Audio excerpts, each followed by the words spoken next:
se inscreva no canal, curta e compartilhe para alcançar mais pessoas.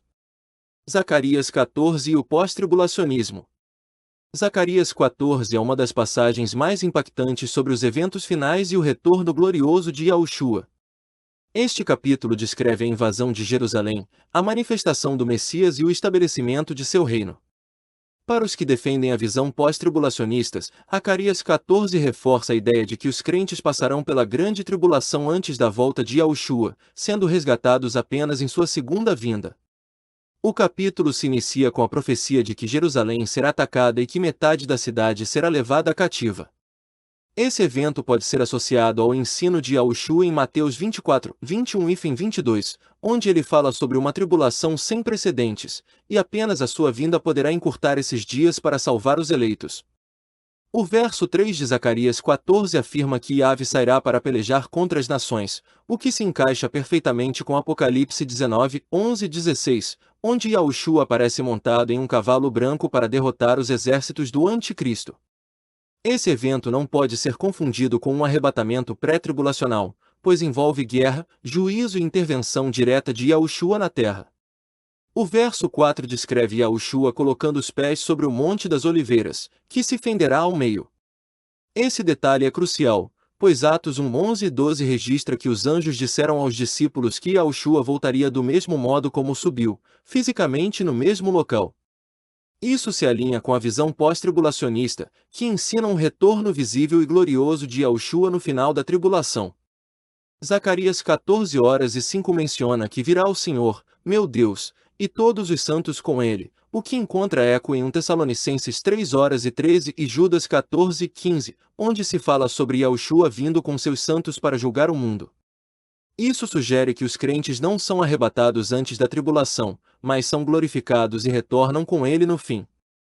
O versículo 6 fala de um dia único conhecido pelo Senhor, o que se conecta com Mateus 24 horas e 36, onde Yahushua afirma que ninguém sabe o dia ou a hora de sua vinda. No contexto pós-tribulacionista, isso significa que, embora possamos discernir os sinais, o momento exato permanece oculto. Zacarias 14 horas e 8 menciona águas vivas fluindo de Jerusalém, uma promessa cumprida no milênio, mas que encontra paralelo em João 7, 2.38 e 39, onde Yahushua promete que rios de água viva fluirão dos que creem nele. Isso aponta para a plenitude da restauração escatológica.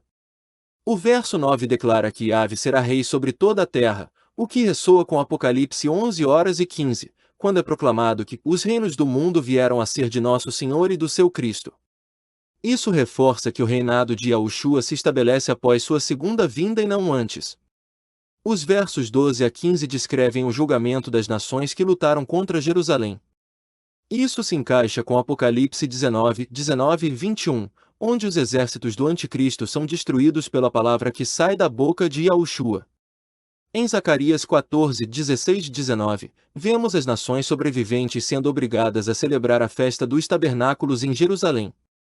Isso corresponde a Mateus 25, 31 e 34, onde Yahushua separa as ovelhas dos bodes, indicando que nem todos os habitantes da terra serão destruídos no Armagedon.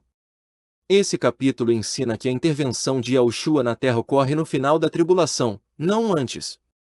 Em João 17 horas e 15, Yahushua pede ao Pai que não tire os discípulos do mundo, mas que os guarde do mal, reforçando que os crentes permanecem na tribulação, mas são protegidos. O ensino paulino também sustenta essa visão.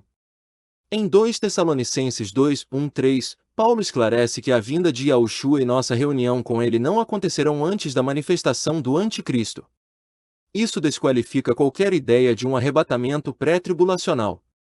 O paralelo entre Zacarias 14 e Apocalipse 20 também é evidente. Após a vitória de Yahushua sobre os ímpios, inicia-se seu reinado milenar. Isso se harmoniza com Apocalipse 24, 6, que menciona a ressurreição dos mártires da tribulação antes do milênio. Outro ponto relevante é Mateus 24, 29 e 31, onde Yahushua ensina que o arrebatamento ocorre logo depois da tribulação daqueles dias, quando ele enviará seus anjos para reunir os escolhidos. Isso confirma que os crentes são arrebatados no final da tribulação, e não antes. A visão de um arrebatamento secreto pré-tribulacional não se encaixa com Zacarias 14, pois esse capítulo retrata uma vinda pública e visível de Yahushua, onde ele destrói os ímpios e estabelece seu reino. A ideia de que a igreja será arrebatada antes da tribulação também contradiz Apocalipse 13:7, que afirma que o anticristo fará guerra contra os santos. Se os santos já tivessem sido arrebatados, esse verso não faria sentido. 1 Pedro 4:12-13 nos encoraja a não estranharmos o fogo da provação, mas a nos alegrarmos por participar dos sofrimentos de Cristo.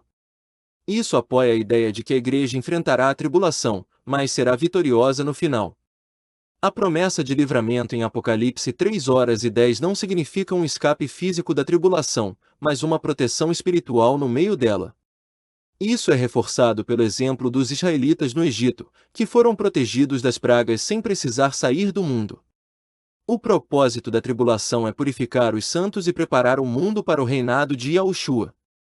Daniel 12:10 afirma que muitos serão purificados, embranquecidos e provados, reforçando que a igreja passará por essa fase. Em Romanos 8:17, Paulo afirma que seremos co-herdeiros com Cristo, se com ele sofremos, para que também com ele sejamos glorificados. Isso sugere que a tribulação faz parte do caminho para a glória. Ao concluir, vemos que Zacarias 14, em harmonia com as escrituras neotestamentárias, sustenta a visão pós-tribulacionista. Yahushua voltará após a tribulação, reunirá seu povo e estabelecerá seu reino na terra. Que essa mensagem fortaleça nossa fé para os tempos difíceis que virão, sabendo que a vitória final pertence ao nosso Messias. Contribua com o nosso canal através da chave Pix escatologiaaplicada@gmail.com. Escatologia aplicada. O Senhor te abençoe e te guarde. O Senhor faça resplandecer o seu rosto sobre ti e tenha misericórdia de ti. O Senhor sobre ti levante o seu rosto e te dê a paz. Levítico 6:24-26.